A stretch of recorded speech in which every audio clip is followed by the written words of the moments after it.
So the first thing you want to do is make sure that you're pinning down the closure and just positioning it where you want it to be.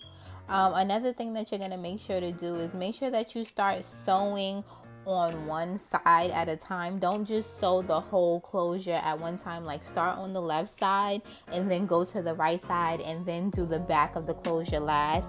I find that that's the best way to get it as flat as possible.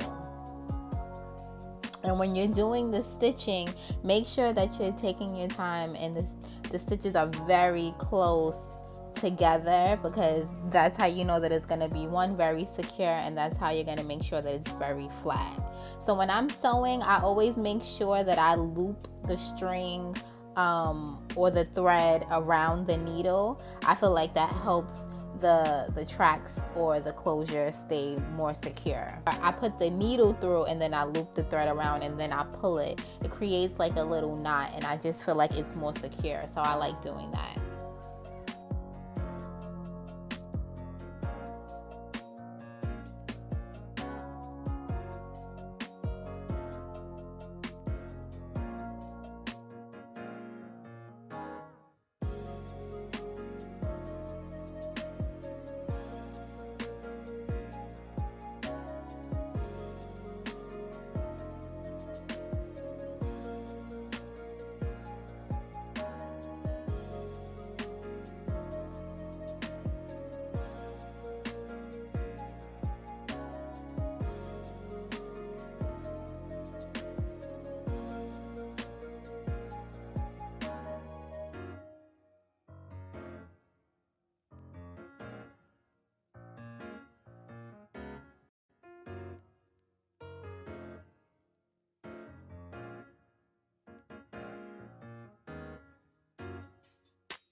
When you're doing your first track, I think that it's best that you start at the very bottom of the wig cap. This is just so that it can be very seamless, and so yeah. And again, you'll see that I'm taking the needle, I'm putting it through, I'm looping the thread around, and now I'm getting, all of my stitching and the track very secure.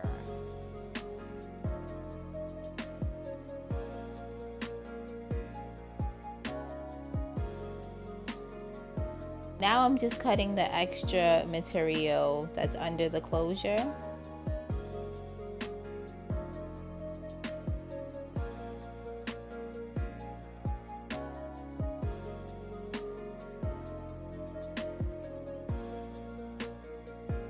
So I decided to bleach my knots just so that the wig can be as natural as possible. I'm glad that I did it.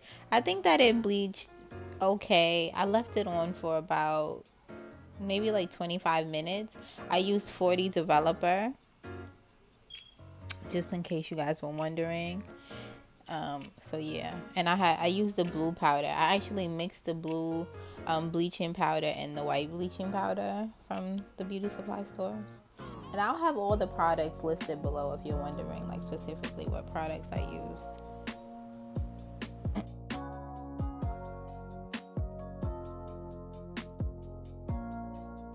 So now I'm just gonna start plucking my closure.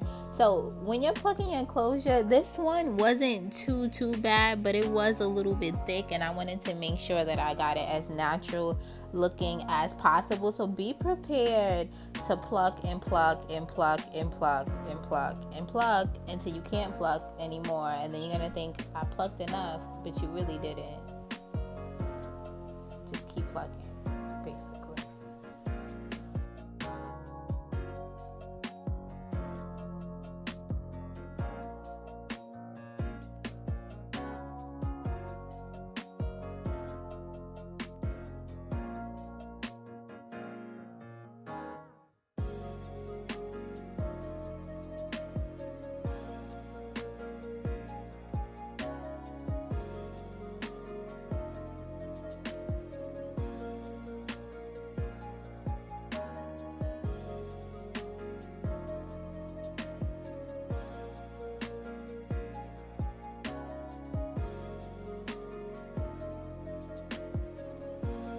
And that's all of the hair that came from the closure. But I like how it came out.